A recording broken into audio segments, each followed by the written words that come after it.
हरे कृष्णा। तो देखिए, आज मैं आप सभी को बताऊंगी कि भगवान विश्वकर्मा जी का जन्म कैसे हुआ, उनकी पौराणिक कथा के बारे में और भगवान विश्वकर्मा जी के 7 अध्याय के बारे में, जिनका श्रवण करना आज के दिन बहुत अच्छा होता है क्योंकि ये 7 अध्याय में उनकी पूरी कथा है। तो मैं आप सभी से कहूँगी कि इन 7 अध्याय की पूरी कथा आप ध्यानपूर्वक सुने। सबसे पहले मैं आप सभी को बताऊंगी इनकी पौराणिक कथा, उसके बारे में बताऊंगी और उसके बाद बताऊंगी इनकी 7 अध्याय की, इनके 7 अध्याय में इनके बारे में और इनसे रिलेटेड कौन सी और क्या क्या कथाएं हैं। सो प्लीज़ ध्यान से और मन लगाकर सुने क्योंकि विश्वकर्मा जी का जन्म आज है। आज के ही दिन विश्वकर्मा जी का जन्म हुआ था और आज के ही दिन इनकी कथा सुनने मात्र से ही हमारे सारे पाप कर्मों से हमें मुक्ति प्रदान होती है। तो जानेंगे भगवान विश्वकर्मा जी के बारे में।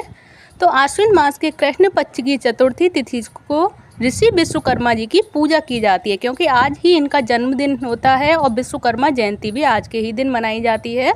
कृष्ण पक्ष की चतुर्दशी के दिन विश्वकर्मा पूजा की जाती है, जो कि ये पूजा आज के ही दिन की जाती है। इस दिन पूजा करने से व्यापारियों को विशेष फल की प्राप्ति होती है। मान्यता है कि इस दिन भगवान विश्वकर्मा जी का जन्म हुआ था। इन्हें दुनिया का पहला वास्तुकला या इंजीनियर भी कहा जाता है। यही कारण है कि फैक्ट्रियों और कंपनियों में विश्वकर्मा पूजा की जाती है। हिंदू मान्यताओं के अनुसार प्राचीन काल में देवताओं के महल और अस्त्र शस्त्र विश्वकर्मा भगवान ने ही बनाए थे, लेकिन बहुत कम लोग जानते होंगे कि भगवान विश्वकर्मा जी का जन्म कैसे हुआ था।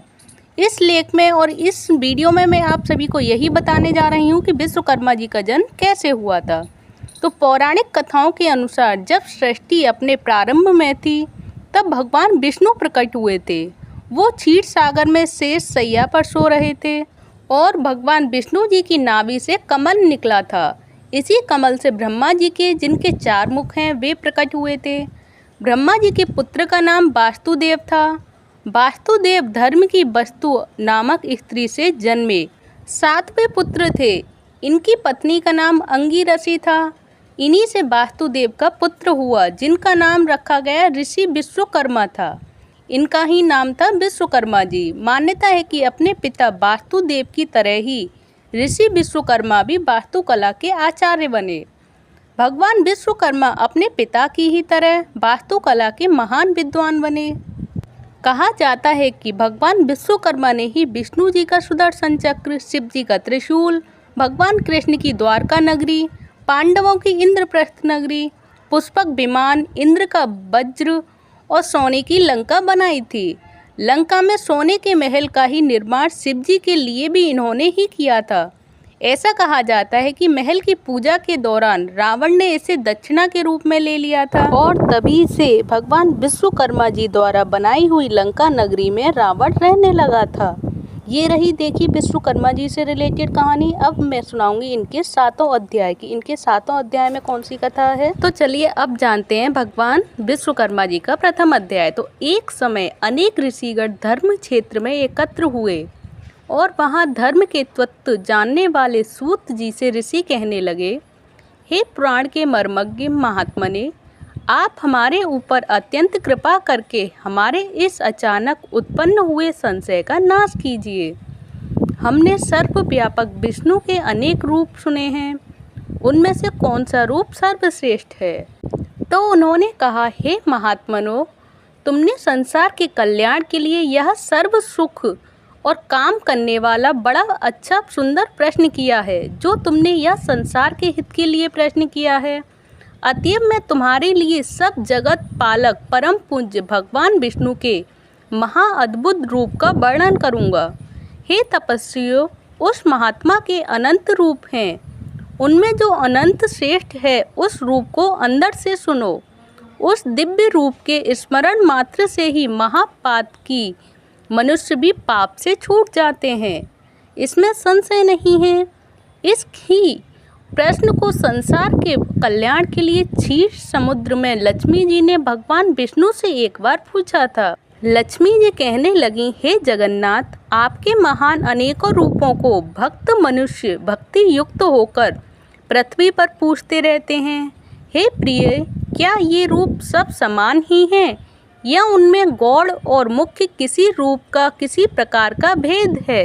इस पर भगवान विष्णु बोले, हे प्रिय, जब मैं समस्त ब्रह्मांड को आत्मा में संहत करके स्वानुभाव रूप से योग माया के स्थित होता हूँ, तब मैं एक ही बहुरूप धारण करूँ, इस प्रकार इच्छा करता हूँ। अपनी माया के बस में हुआ जीवों को कर्म भोग के लिए क्षण मात्र में असंख्य ब्रह्मलोक आदि लोकों को जिस रूप से रचता हूँ, हे देवी, उस रूप को मैं तुमसे कहता हूँ, तुम ध्यान से सुनो।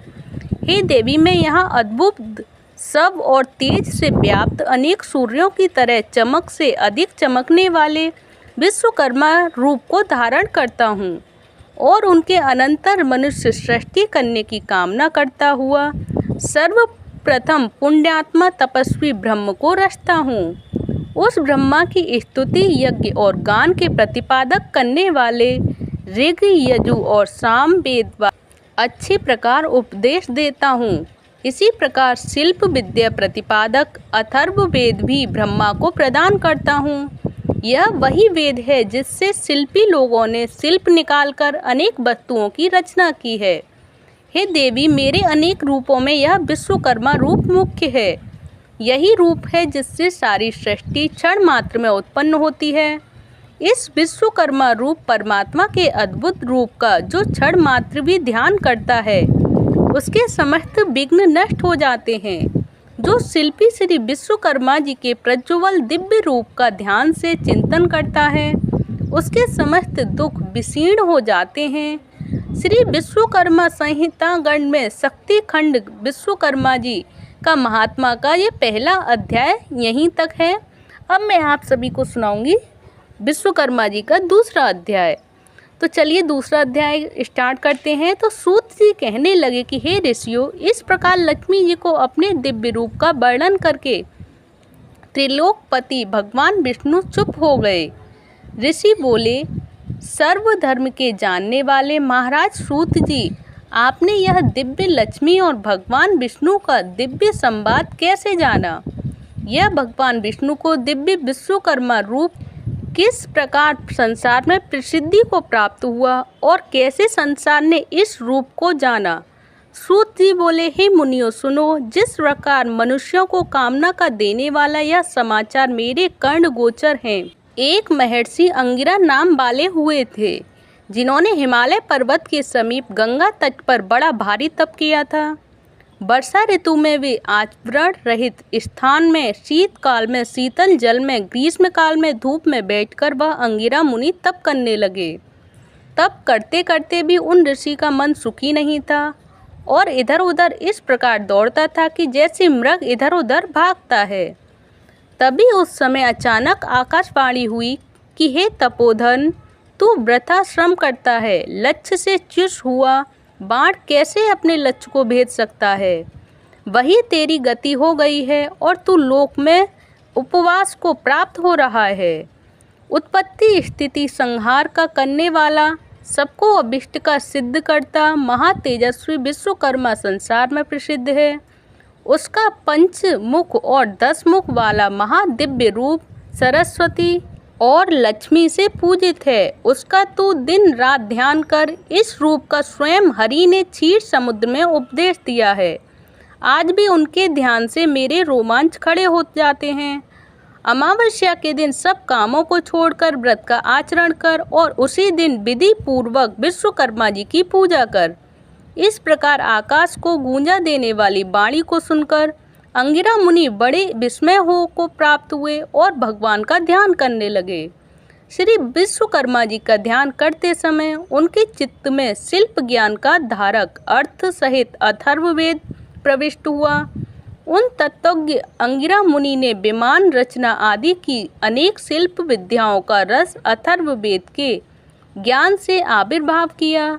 यह संसार भई श्री विश्वकर्मा भगवान की कृपा से ही सुखी है, क्योंकि उनके बताए ज्ञान से ही आवश्यक ज्ञान आदि जगत बनाता है। तभी से श्री विश्वकर्मा जी का महारूप संसार में प्रसिद्ध हुआ। परंपरा से आए हुए इस कथानक ने मेरे कानों को भी पवित्र किया है। हे ऋषियों, इस परम रहस्य को जो मनुष्य श्रवण करेंगे, उनके लिए श्रवण मात्र से ही ज्ञान प्राप्ति हो जाएगी। यह महाज्योति रूप है जो संसार का उपकारक है।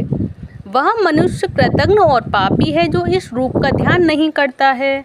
श्री विश्वकर्मा संहितागर्त शक्तिखंड विश्वकर्मा महात्मा का दूसरा अध्याय भी समाप्त हुआ। अब मैं आप सभी को सुनाऊंगी विश्वकर्मा जी के महात्मा का तीसरा अध्याय। तो हे महाराज, आपसे कहे हुए श्री विश्वकर्मा जी के चरित्र को श्रवण करते हुए हमारे चित्त की तृप्ति नहीं होती है।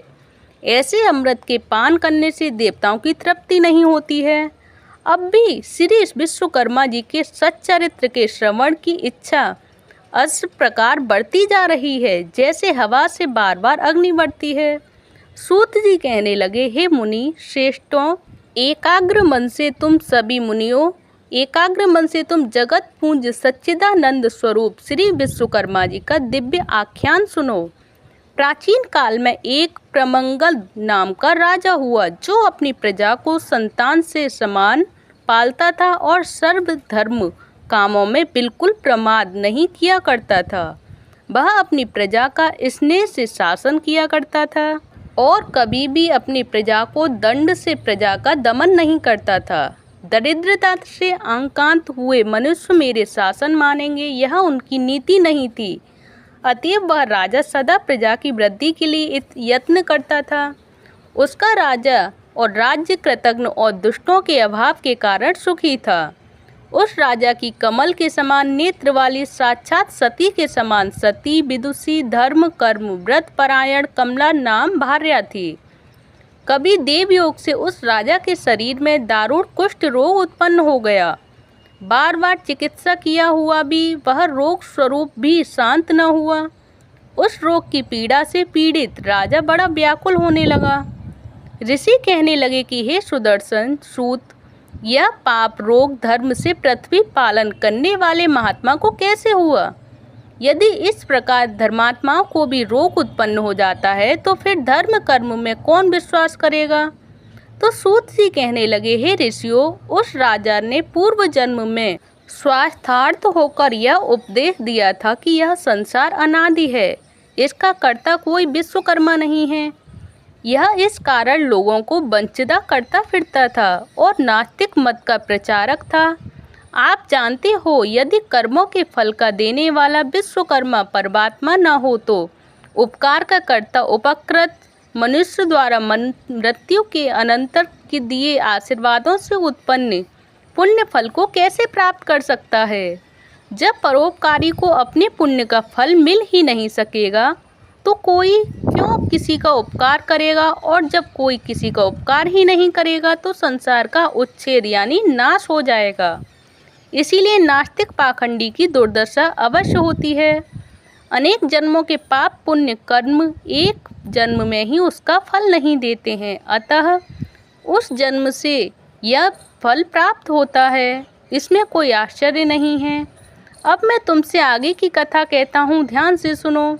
कभी उस राजा को अधिक व्याकुल देखकर उसके दुख से दुखित हुई प्रतिव्रता बेचारी रानी बोली, हे राजन, बड़ा तेजस्वी हमारा कुल पुरोहित अचानक अच्छी रोग से व्याप्त हुआ और बिल्कुल अंधा हो गया। उसे उपमन्यु पुरोहित ने अपने अतीन्द्रिय ज्ञान से देखा तो यह प्रतीत हुआ कि उसे अमावस्या को व्रत कर और भी श्री विश्वकर्मा जी का पूजन करना चाहिए। तब से ही उस पुरोहित ने सब कामों को छोड़कर विधि पूर्वक व्रत किया और उस दिन से ही ब्रह्मचारी रहता हुआ और फलाहार यानी एक बार अन्नहार करता हुआ तथा धर्म चर्चा में लीन रहा करता था। उस व्रत के प्रभाव के कारण पुरोहित को दिव्य दृष्टि प्राप्त हुई और बुढ़ापे में भी उसको देखने को दृष्टि नष्ट नहीं हुई।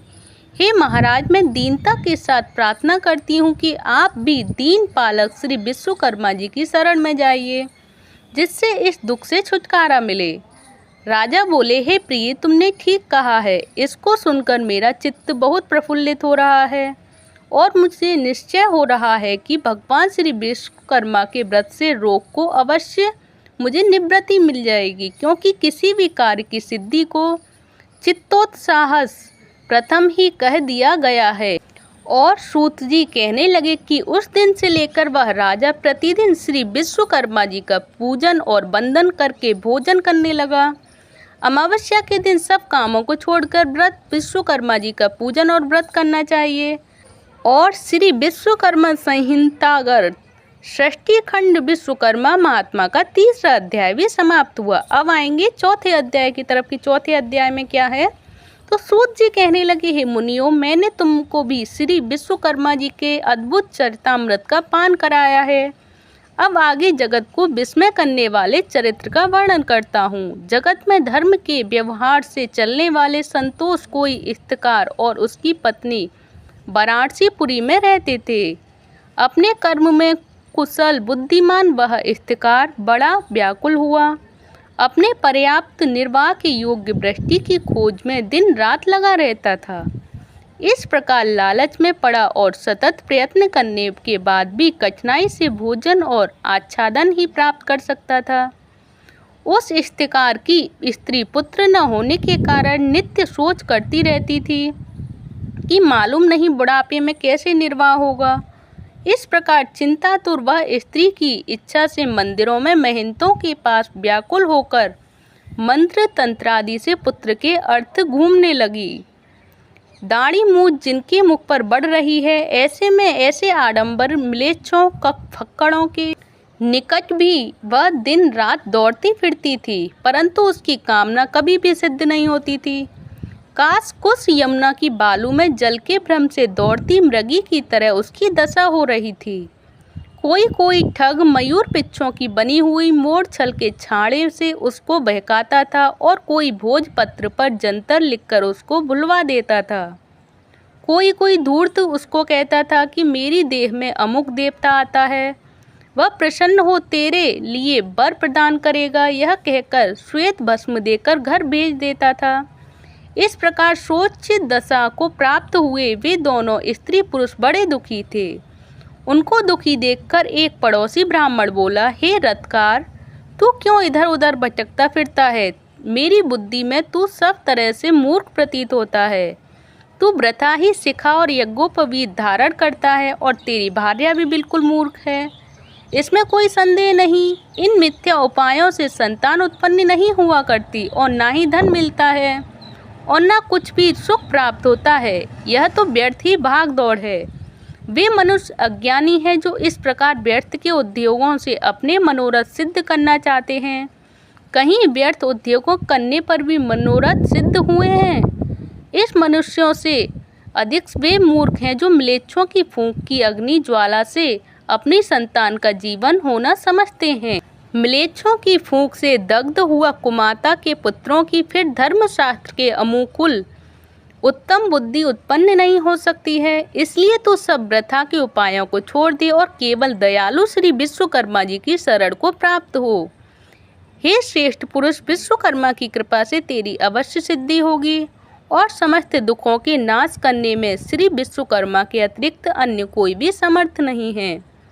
कर्मों के फलदान देने में वह विश्वकर्मा जी परमेश्वर स्वतंत्र हैं और आगे पीछे करके कर्मों के फल देते रहते हैं।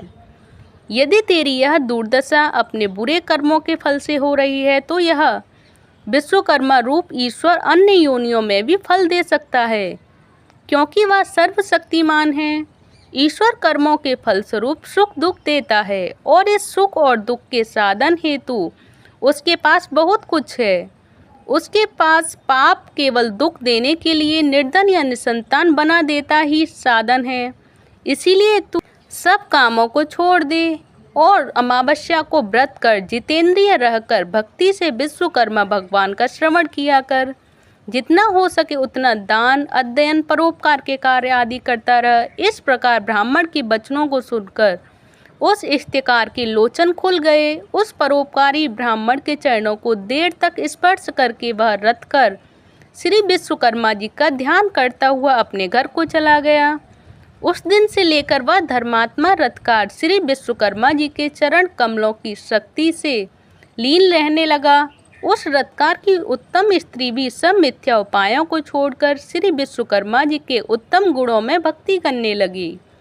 अमावस्या के दिन इस दिव्य व्रत के प्रमाण से वह दंपत्ति धन पुत्रों से युक्त हुई। उस व्रतकार का एक दिन भी बिना व्रती के नहीं जाता था और उसका पुत्र बड़ा सुशील, गुणवान और विद्वान और अपने माता पिता की शुश्रूषा करने वाला हुआ। आश्रमों में दुष्ट कर्मों के करते हुए राक्षस लोग यज्ञ करने वाले मुनियों के आसपास ही बड़े बड़े मनुष्य को अपना ग्रास बना लेते हैं। इस प्रकार यज्ञों को नष्ट करते हुए वह राक्षस लोग नर मांस भक्षक करते हैं। मतंग मुनि कहने लगे कि हमारे पूज्य पुरोहित अभिमन्यु, जो ब्रह्मचर्य व्रत में स्थित रहकर और कंदमूल फल खाकर सदा धर्म कार्यों में संलग्न रहते हैं तथा जो प्रतिदिन सारे कामों को छोड़ परमात्मा का ध्यान करते रहते हैं, तथा वह भी राक्षसों को नष्ट करने में समर्थ हो सकते हैं, इसीलिए हम उनके कृतज्ञों से बचने का कोई उपाय अवश्य करना चाहिए। तो सूत जी बोले, हे ऋषियों, इस प्रकार ऋषि मुनियों के वचन सुनकर वरिष्ठ मुनि जी कहने लगे कि एक बार पहले भी ऋषि मुनियों पर इस प्रकार का कष्ट आ पड़ा था। उस समय वह सब मिलकर स्वर्ग में ब्रह्मा जी के पास गए और चतुर्भुज ब्रह्मा ने पद्मासन लगाए हुए शांत भाव से ध्यान में अवस्थित में उन्होंने ऋषि मुनियों को देखा जो दुख से छुटकारा देने वाले शिव रूप भगवान का ध्यान कर रहे थे। उन प्रभु को जो सब का पिता है, यह सब बात आदि से अंत तक जान ली और ऋषि मुनियों को दुख से छुटकारा पाने के लिए विश्वकर्मा भगवान की कथा का उपदेश दिया। सूत जी बोले, हे ऋषियों, इस प्रकार उनके वचन सुनकर विश्वामित्र मुनि को बड़ा आश्चर्य हुआ और फिर जरा निकट आ गए। तब ब्रह्मा के बताए हुए पक्के सुख के उपाय को सुनकर विश्वामित्र मुनि मन को प्रसन्न करने वाले वचन कहने लगे। विश्वकर्मा जी बोले, इस प्रकार वे सभी देवों से अतिशय श्री विश्वकर्मा जी के प्रभाव से यह गृहस्थ सुख भोगने लगा। इस प्रकार जो मनुष्य भक्ति युक्त चित्त से श्री विश्वकर्मा जी का ध्यान करते हैं, वे इस लोक में पुत्र पौत्र आदि से युक्त होकर सुखी होते हैं।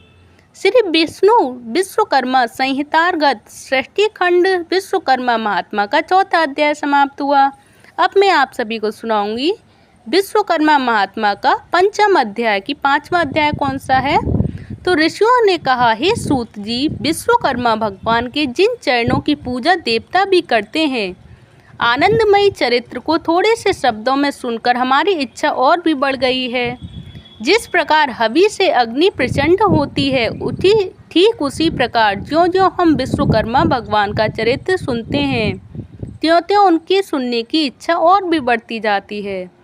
तो सूत जी बोले, हे मुनियों लोगों, आप लोग ने विश्वकर्मा के चरित्र को सुना, जिसके सुनने से देवता भी नहीं अघाए।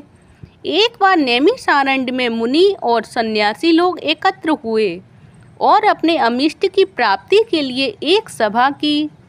विश्वामित्र कहने लगे कि हम लोगों के आश्रमों में दुष्ट कर्मों के करते हुए राक्षस लोग यज्ञ करने वाले मुनियों के आसपास ही बड़े बड़े मनुष्य को अपना ग्रास बना लेते हैं। इस प्रकार यज्ञों को नष्ट करते हुए वह राक्षस लोग नर मांस भक्षक करते हैं। मतंग मुनि कहने लगे कि हमारे राज्य पुरोहित उपमन्यु, जो ब्रह्मचर्य व्रत में स्थित रहकर और कंदमूल फल खाकर सदा धर्म कार्यों में संलग्न रहते हैं तथा जो प्रतिदिन सारे कार्यों को छोड़कर परमात्मा का ध्यान करते रहते हैं, तथा वह भी राक्षसों को नष्ट करने में समर्थ हो सकते हैं, इसीलिए हमें उनके कुकृत्यों से बचने का कोई उपाय अवश्य करना चाहिए। सूत जी बोले, हे ऋषियों, इस प्रकार ऋषि मुनियों के वचन सुनकर वरिष्ठ मुनि जी कहने लगे कि एक बार पहले भी ऋषि मुनियों पर इस प्रकार का कष्ट आ पड़ा था। उस समय वह सब मिलकर स्वर्ग में ब्रह्मा जी के पास गए और चतुर्भुज ब्रह्मा ने पद्मासन लगाए हुए शांत भाव से स्थानावस्थित में उन्होंने ऋषि मुनियों को देखा जो दुख से छुटकारा देने वाले शिव रूप भगवान का ध्यान कर रहे थे।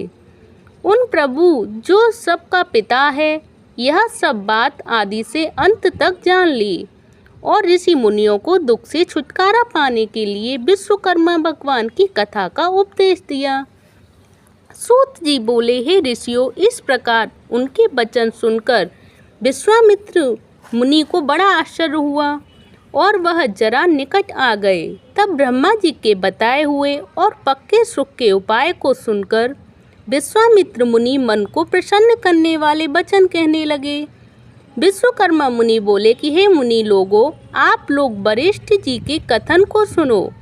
वस्तुतः यह बात निश्चित ही है कि ब्रह्मा ही सब दुखों का उपाय हैं, इसीलिए हमें इनके लिए कुछ और अधिक सोच विचार की आवश्यकता नहीं, और सारे पापों को दूर करने वाला और दुखों को हटाने वाला एक ही ब्रह्मा है। सूत जी बोले, ऋषि लोगों ने ध्यानपूर्वक सुना और गदगद वाणी से कहने लगे कि विश्वकर्मा मुनि ने ठीक ही कहा है कि ब्रह्मा ही है जिसकी शरण जाना उपयुक्त है। ऐसा सुन सब ऋषि मुनियों ने स्वर्ग को प्रस्थान किया। वह राक्षसों से हुई अपनी दुर्दशा ब्रह्मा को सुना सके। मुनियों के इस प्रकार कष्ट को सुनकर ब्रह्मा जी को बड़ा आश्चर्य हुआ। उसी समय ब्रह्मा जी के तेज से प्रकाशित अपनी आंखों को मूंद कर विचार मग्न हो गए। इस प्रकार राक्षसों द्वारा की गई सारी दुर्दशा को भगवान ब्रह्मा जी ने बड़े अपने तेजस्वी स्वभाव से मन को आनंद देने वाले वचन कहने लगे। और ब्रह्मा जी कहने लगे कि हे मुनियों, राक्षसों से तो स्वर्ग में रहने वाले देवता को भी भय लगता है, फिर मनुष्यों का तो क्या कहना। क्या जो बुढ़ापे और मृत्यु के दुखों में लिप्त रहते हैं, सुनो, उन राक्षसों को नष्ट करने में महातेजस्वी विश्वकर्मा ही हैं, जो सब प्रकार के बलों से युक्त और सारे विश्व में प्रसिद्ध हैं। उन्हीं की पूजा से तुम लोग राक्षसों को नष्ट करने में समर्थ हो सकते हो। इस वास्ते उसी दयालु और विश्वकर्मा जी की शरण में जाओ। देवताओं को हवि के पहुँचाने वाले अग्नि नामक देवता संसार में प्रसिद्ध हैं। उसी का पुत्र यज्ञों में श्रेष्ठ पुरोहित होता है। अंगिरा का उसका नाम है और सब मुनियों में श्रेष्ठ है। वही आपके दुखों को पार कर देगा, इसमें कोई संदेह नहीं है। इसीलिए हे मुनियों, आप उन्हीं मुनि श्रेष्ठ के चरण कमलों को छुओ और उन्हीं से अपने कष्टों से मुक्ति पाने के लिए प्रार्थना करो।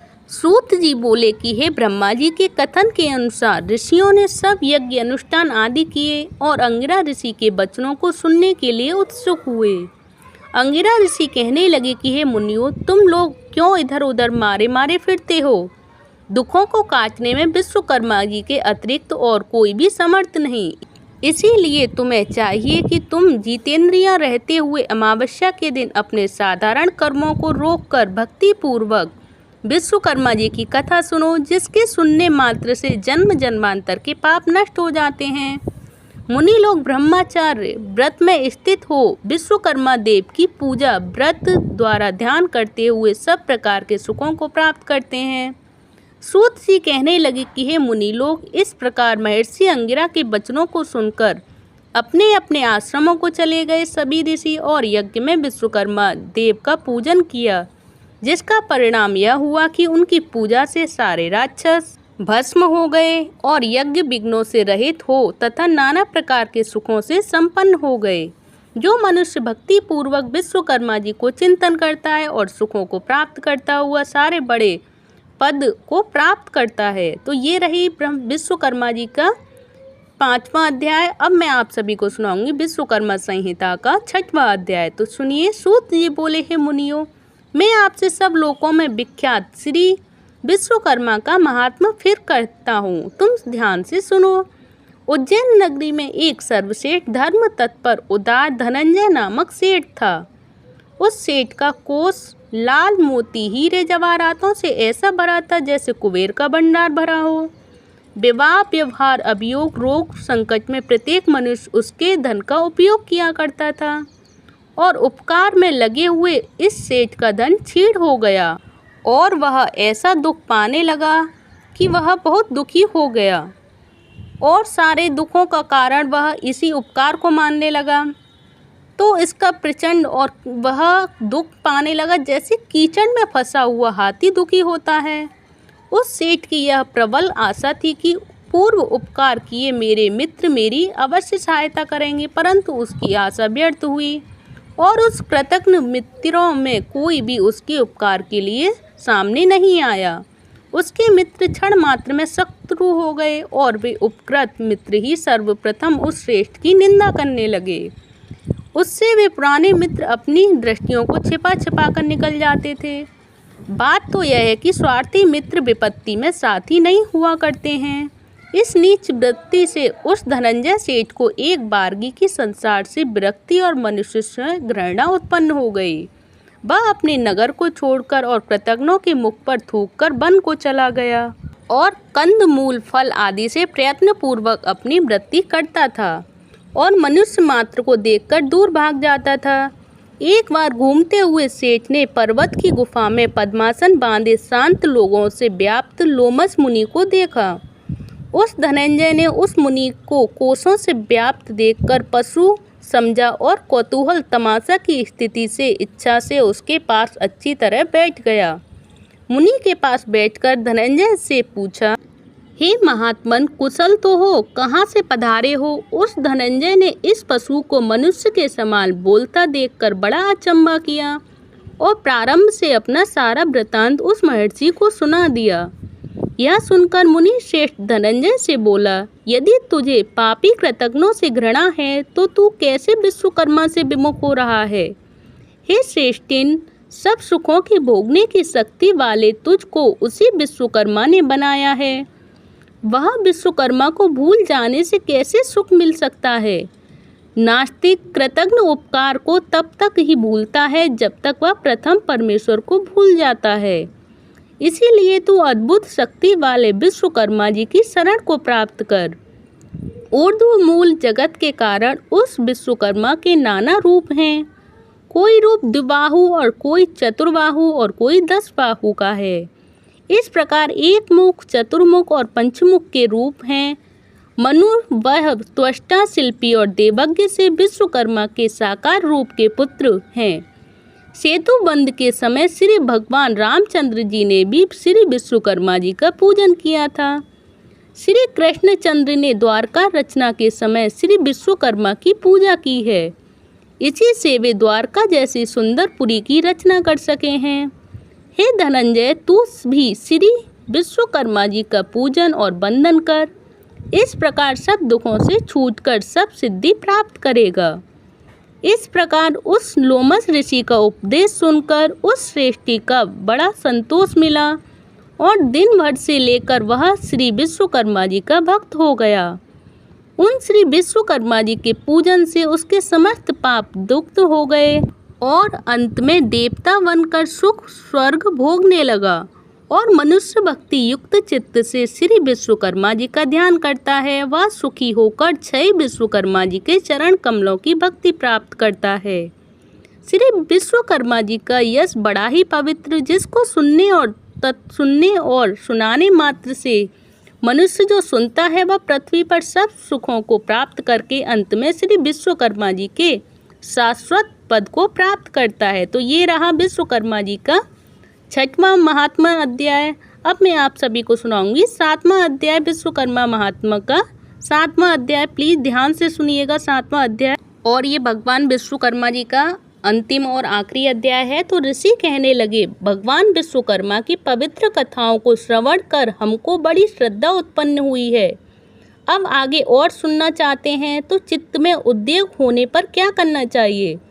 दरिद्र किस प्रकार नष्ट होता है? मृतप्सा अर्थात जिस स्त्री के उत्पन्न होकर बच्चा मर जाता है उसकी शांति का क्या उपाय है? हे तपोधन, पहले जन्म में किए गए पाप इस जन्म में फल देते हैं। रोग, दुर्गति, अमिष्ट वस्तुओं का नाश और समसेत पीड़ाओं के हरण करने वाले भगवान विश्वकर्मा के पूजन को कहता हूँ।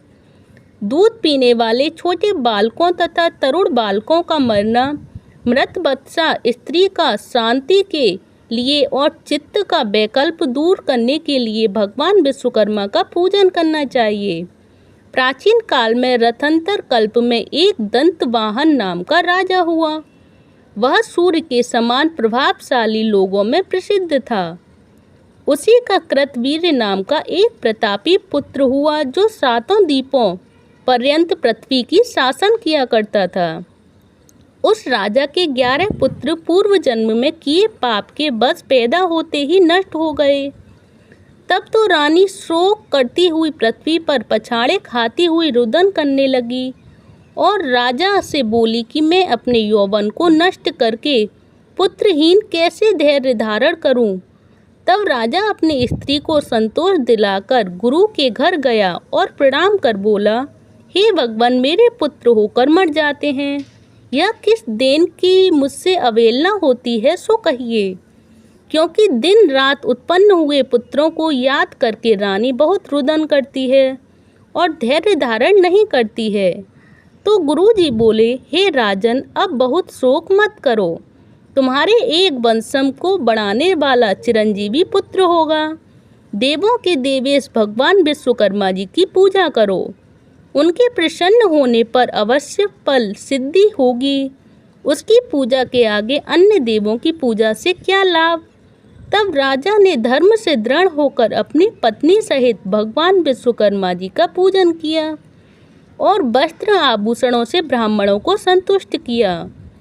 तब भगवान विश्वकर्मा के प्रसन्न होने पर उनकी स्त्री गर्भ धारण किया और 10वें महीने में सुंदर से पुत्र को जन्म दिया। तभी से वह विश्वकर्मा जी का महीने महीने में पूजन करने लगा। अंत में बैकुंठ को गया और मृत बत्सा को शक्ति के लिए चित्त का भ्रम होने लगा और उस भ्रम पर विश्वकर्मा प्रभु का अर्चन करना चाहिए। ऐसा करने से मनुष्य की सभी इच्छाएं पूर्ण होती हैं और दरिद्रता का नाश, बाल पीड़ा और स्वप्न दोष का भय भी नहीं होता। श्री विश्वकर्मा जी के शक्तिखंड विश्वकर्मा महात्मा का 7वां अध्याय समाप्त हुआ। तो ये देखिए विश्वकर्मा जी के 7वें अध्याय और पूरे 1, 2, 3, 4, 5, 6, 7, 8 पूरे मैंने 7वां अध्याय समाप्त कर आप सभी को विश्वकर्मा जी की पूरी महिमा का वर्णन कर दिया है। तो सूत जी महाराज ने सभी को बताया। और आप सभी को ये सारे अध्याय कैसे लगे प्लीज़ मुझे कमेंट बॉक्स में बताइएगा, क्योंकि आज है विश्वकर्मा जयंती। तो आज के दिन इन पूरे 7 अध्यायों को सुनना और श्रवण करना जरूर चाहिए और आप सभी को भी ज़रूर करना चाहिए। और ये अगर 7 अध्याय अच्छे लगे हुए हो आपको सभी को तो प्लीज़ वीडियो को लाइक करें, चैनल को सब्सक्राइब करें। हरे कृष्णा, हरि बोल। जय विश्वकर्मा जयंती की आप सभी को हार्दिक शुभकामनाएं।